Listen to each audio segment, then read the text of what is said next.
Hi, this is Christine for Trinity Stamps. Today I'm going to do a stencil tutorial using the layered birch stencils. So I like to line them all up how I'm going to use them, but I also label them. So when you get them in the package, they'll have all the trees still attached to them. I've removed all the trees and I keep them in a separate pocket. I'm sure I'll use them at some point, but I'm not going to use them today.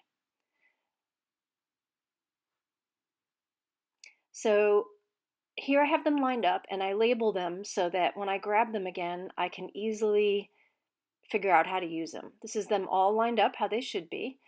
This is the layer you're going to use last. So I've labeled it number 3, and you're going to use the heaviest amount of color or the darkest color that you have. This is the in between, the intermediate stencil, and I've labeled it 2, and you use a medium light amount of color. And then this is the first layer you're going to use. I labeled that with 1 and an L for light amount of color, or just a light color. So I'm going to use frayed burlap for the first layer.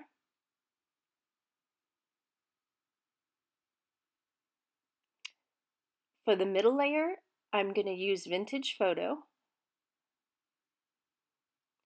And for the last layer, the trees that are closest to us, I'm going to use ground espresso. Because when you see trees off in a distance, they're often lighter. The ones closest to you are a bit darker. So here I've sped up the video because I'm just going to do a grassy border. And I'm using the 4th stencil, which are leaves, which I won't actually use in this video at all, except for this sort of sloped part of the stencil, which I'm going to use to make the grass. And I'm using forest moss for this color. And I have to say, I haven't really ink blended on vellum too much, but it works so nicely. I was so pleased with the results, and it's very forgiving, as you'll see in a moment. So here I'm just finishing it off because I wanted a nice grassy foreground. And the dimensions of the project are quite large. They're 9 inches by 8 inches.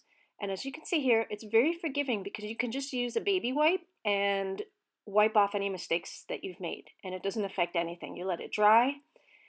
The one thing I do is let the vellum dry very well. I mean, you could use, on this particular vellum, it's very strong vellum, so you could use a heat gun, but I actually just prefer to leave it out for an hour and let it dry naturally. So that's what I did in between all these layers. And here I am adding frayed burlap, and these trees are the furthest away, so they should be the lightest. And I try to follow the gradient of the cut because you don't want the color getting underneath the stencil. So as I'm not using pixie spray because I felt this was not too detailed a stencil, I just have it taped on, and you want to try and get it in all the nooks and crannies, but you don't want it to shift on you. So here I'm just trying to get all the color in there, and I'm using the blending buddies from Trinity Stamps, which I love. So that's the first layer.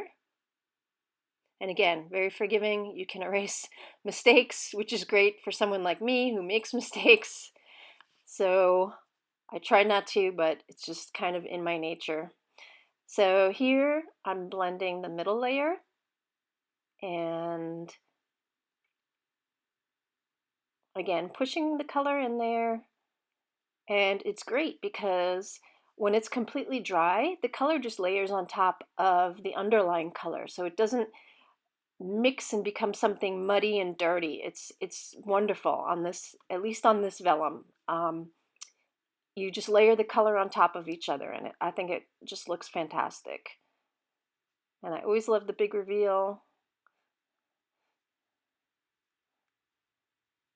But you can see already kind of the other trees look a little more in the distance. So one trick to help is I always use a previous stencil that's clean and dry and put the other stencil on top of it.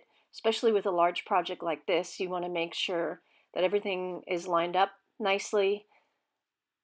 And again, I'm taping everything down.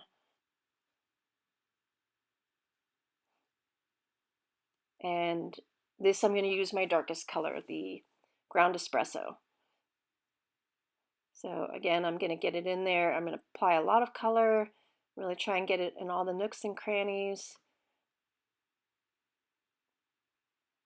And I was very pleased with how this project turned out. I loved the trees. And Trinity Stamps makes it really easy because they had a diagram of what, how it should look. So the lighter color in the foreground and what layer that corresponds to. But I thought it would be helpful to do a tutorial.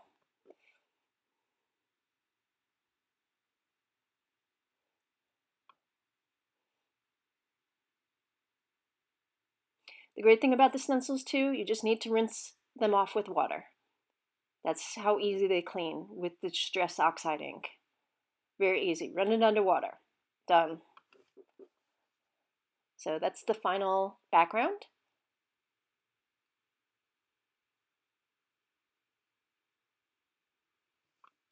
And again, I'm cleaning off an area and I'm going to let it dry completely. And there, I don't know if you can tell from the previous picture, it's really dried completely. So now I want to make a nighttime sky, and I wasn't sure how I would approach this, so I just put chipped sapphire around the trees and made a really dark layer. And then ultimately I decided, especially since the colors don't blend with each other, once they're dried, fully dried, you can layer more ink on top of it and it won't, ruin anything. So I've also put a few star masks on there because I'm going to have a few lit up areas.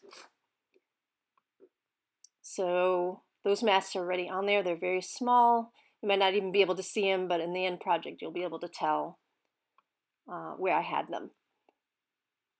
So I ultimately decided to go on the trees as well, since it just kind of creates a little foggy area.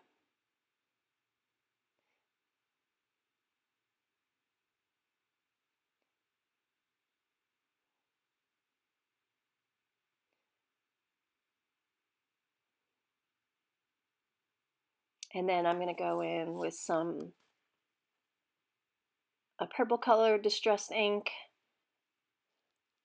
Dusty Concord, just to create a little bit of a setting sun and the nighttime starry sky coming out, and a little fox sleeping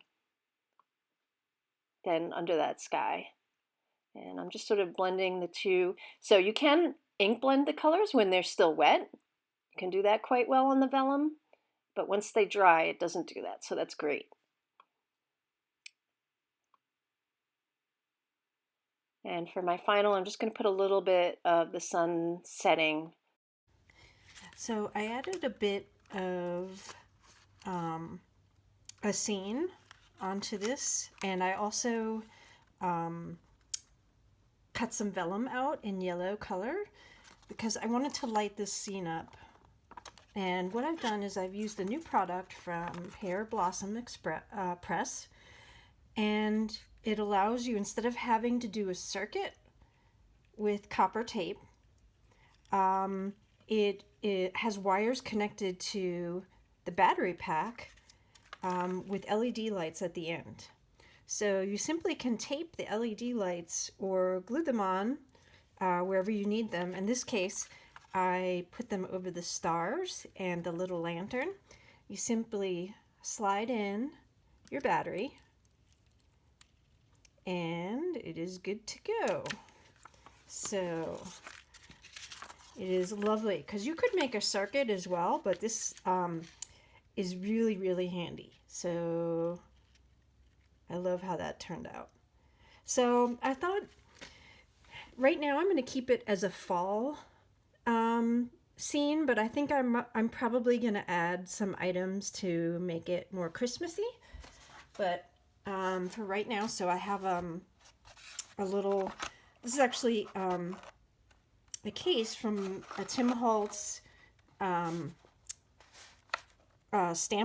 stamper, and I just knew that I was going to use this in some way.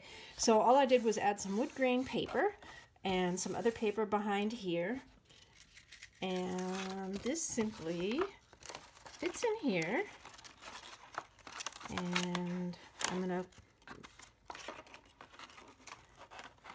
gonna glue it in there so it fits in there. I'll do that off camera, but and so then the light, I'll have just the battery pack down here so that you can then press it on, you know, and it lights up. So this is what the project right now looks like. And I envisioned it for my godson. He is just turned a year old, and I just thought this would be cute. I was going to put his name on it, and hopefully it'll hang on his wall. So, well, thank you for stopping by and for watching.